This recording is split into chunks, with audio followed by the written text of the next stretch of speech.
Hello everyone. हम discuss कर रहे हैं वर्किंग ऑफ इंस्टीट्यूशन, जिसमें हमने पार्लियामेंट और एग्जीक्यूटिव के बारे में डिस्कस कर लिया है। अब हम जुडिशरी के बारे में डिस्कस करेंगे। तो स्टार्ट करते हैं अपना डिस्कशन।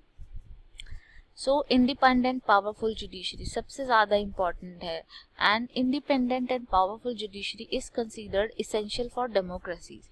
क्यों? क्योंकि लोगों के राइट्स को आखिरकार बचाएगा कौन? जुडिशरी तो बचाएगी। अगर जुडिशरी नहीं होगी तो हम कैसे अपने आप को सुरक्षित मानेंगे कि फिर तो कोई भी हमारे ऊपर कुछ भी कर सकता है, तो हम मतलब सेफ कैसे फील करेंगे? तो ये काम किसका है? ये जुडिशरी का काम है कि वो देखे कि सरकार हमारे ऊपर कुछ गलत चीज़ें ना करे। India has an integrated judiciary. एक इंटीग्रेटेड जुडिशरी है, इसका मतलब है कि लेवल ऑफ जुडिशरी है हमारे यहाँ। कैसा है? सबसे पहले नीचे लोकल लेवल कोर्ट्स होते हैं, फिर उसके ऊपर डिस्ट्रिक्ट कोर्ट्स होते हैं, उसके ऊपर हाई कोर्ट्स होते हैं, और हाई कोर्ट के ऊपर सुप्रीम कोर्ट होते हैं। इस तरीके से ये इंटीग्रेटेड है पूरा सिस्टम, एक धागे में बंधा हुआ पूरा सिस्टम है। सारे एक दूसरे से इंडिपेंडेंट नहीं है, बल्कि एक दूसरे के ऊपर डिपेंडेंट है। ठीक है। The Supreme Court is the apex court in the country and hence its decision cannot be challenged. जो सुप्रीम कोर्ट है उसके डिसीजन को चैलेंज नहीं किया जा सकता है। ठीक है। इस decision is binding on all the other court of the country. Country के जितने दूसरे कोर्ट हैं वो सारा सुप्रीम कोर्ट, क्योंकि सारे वो सुप्रीम कोर्ट के अंडर आते हैं, तो सुप्रीम कोर्ट अगर कोई डिसीजन लेता है तो सारे कोर्ट्स को वो मानने पड़ते हैं। ठीक है। अब सुप्रीम कोर्ट और क्या क्या करता है? सुप्रीम कोर्ट सिटीजन्स के बीच में अगर झगड़ा होता है तो उसको सॉल्व करता है। सिटीजन और गवर्नमेंट के बीच में झगड़ा होता है तो उसको सॉल्व करता है। दो या दो से ज़्यादा स्टेट गवर्नमेंट्स के बीच झगड़ा होता है तो उसको सॉल्व करता है। अगर यूनियन गवर्नमेंट और स्टेट गवर्नमेंट के बीच में झगड़ा हो तो उसको सॉल्व करता है। जुडिशियल रिव्यू क्या होता है? जो सुप्रीम कोर्ट और हाई कोर्ट है उनके पास पावर है कि मान लो कोई लॉ बना है। ठीक है। अगर कोई लॉ बना है और किसी सिटीजन को वो लॉ पसंद नहीं आ रहा है, किसी सिटीजन को वो लॉ ठीक नहीं लग रहा है, ठीक है, वो क्या कर सकता है? वो जुडिशरी में जा सकता है, वो बोल सकता है कि भाई ऐसा ऐसा है, ये लॉ गलत है। तो सुप्रीम कोर्ट उस चीज़ को देखेगा, हाई कोर्ट उस चीज़ को देखेगा कि क्या ये गलत है, क्या सही है, और उसके बाद ये बताएगा कि क्या ये लॉ सही था या ये लॉ गलत था। इसको हम जुडिशियल रिव्यू बोलते हैं, कि इनके पास ये पावर है कि ये देख सके कि कोई लॉ जो है वो गलत तो नहीं है। अगर मान लो एग्जीक्यूटिव ने गलत लॉ बना दिया है, सॉरी उसने लेजिस्लेचर ने गलत लॉ बना दिया है, तो हम देख लें कि ये लॉ गलत तो नहीं है। अगर गलत है तो उसको तभी के तभी ख़त्म कर दें, तभी के तभी उसको नल एंड वॉइड कर दें। ठीक है। तो इस तरीके से जुडिशियल रिव्यू की पावर हमारे कोर्ट के पास है।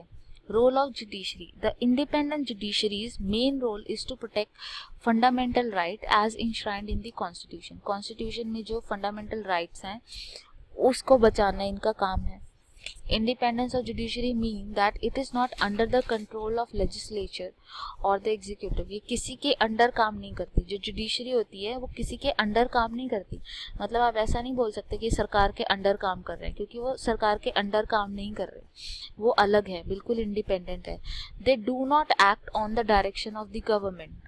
ये गवर्नमेंट की डायरेक्शंस पे काम नहीं करते हैं, बिल्कुल अलग होते हैं। सो जो भी ऑल डेमोक्रेसीज हैं उनके पास कोर्ट्स होते हैं जो इंडिपेंडेंट हैं लेजिस्लेचर से भी और एग्जीक्यूटिव से भी, ताकि उन्हें किसी का मानना ना पड़े और वो एक इम्पार्शियल डिसीजन ले सके।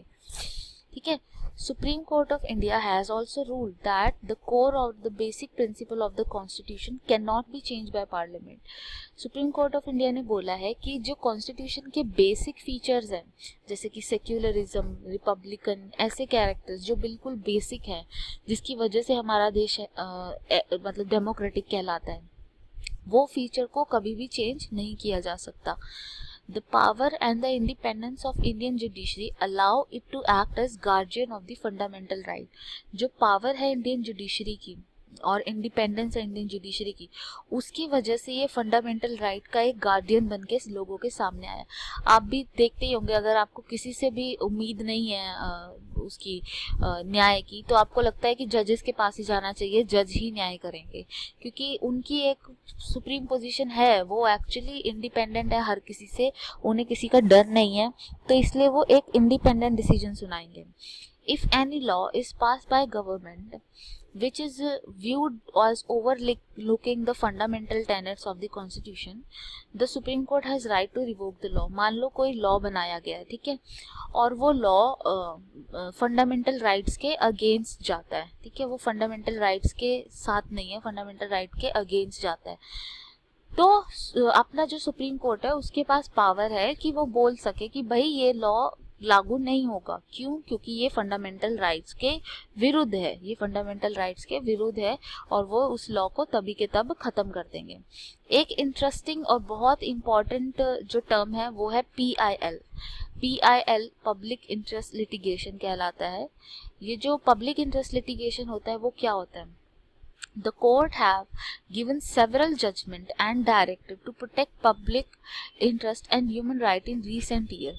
देखो, अब जो कोर्ट है वो केवल ये नहीं रह गया है कि जिसकी लड़ाई हो गई वो जाएगा कोर्ट में और वो बताएगा कि कोर्ट बताएगा कि क्या सही है क्या गलत है। अब सिर्फ इतने तक सीमित नहीं रह गया है कोर्ट, अब कोर्ट की पावर्स कुछ बढ़ चुकी हैं। जैसे कि जो कोर्ट होता है वो क्या बताता है, अब कोर्ट हर चीज का संज्ञान लेता है कि नदियां गंदी क्यों हैं, अपने आप से ही वो इन सब चीजों का ध्यान देता है कि एनवायरनमेंट पोल्यूशन इतना क्यों हो रहा है, ये क्यों हो रहा है, वो क्यों हो रहा है। एक्चुअली पहले हुआ क्या करता था, होता ये था कि जिसका किसी केस से रिलेशन है वो ही सुप्रीम कोर्ट में केस फाइल कर सकता था।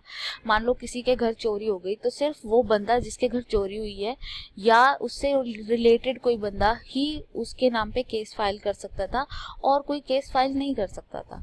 लेकिन बहुत सारे ऐसे मुद्दे थे जिसके लिए जैसे कि मान लीजिए चाइल्ड लेबर है, ठीक है, तो बच्चा तो खुद जाके अपने लिए पिटीशन फाइल नहीं करेगा, अपने लिए जाके खुद से तो नहीं बताएगा कि भाई मेरे साथ ये हो रहा है। जैसे औरतें हैं उनके साथ कुछ दुर्व्यवहार है, वायलेंस है, या ऐसा कुछ बॉन्डेड लेबर है, ये सारे लोग हैं, ये या एनवायरनमेंट है, तो एनवायरनमेंट किसी का रिलेटिव तो है नहीं कि एनवायरनमेंट के लिए कौन जाके खड़ा होगा, है ना।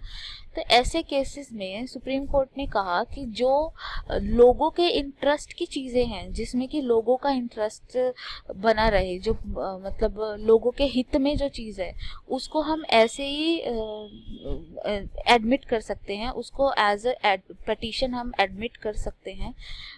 कोई भी बंदा जो कि पब्लिक इंटरेस्ट में सुप्रीम कोर्ट जाना चाहता है और बताना चाहता है कि देखो एनवायरनमेंट गंदा हो रहा है या बच्चों के साथ अच्छा नहीं हो रहा है या ये नहीं हो रहा है वो नहीं हो रहा है, जो भी कोई भी XYZ कोई भी हो सकता है, वो जाके सुप्रीम कोर्ट में केस फाइल कर सकता है। वो वहाँ पे जाके कोर्ट को अप्रोच कर सकता है और कोर्ट फिर उसका पूरा केस सुनेगी, पूरी उसके लिए गवर्नमेंट को पूछेगी कि उन्होंने ऐसा क्यों नहीं किया।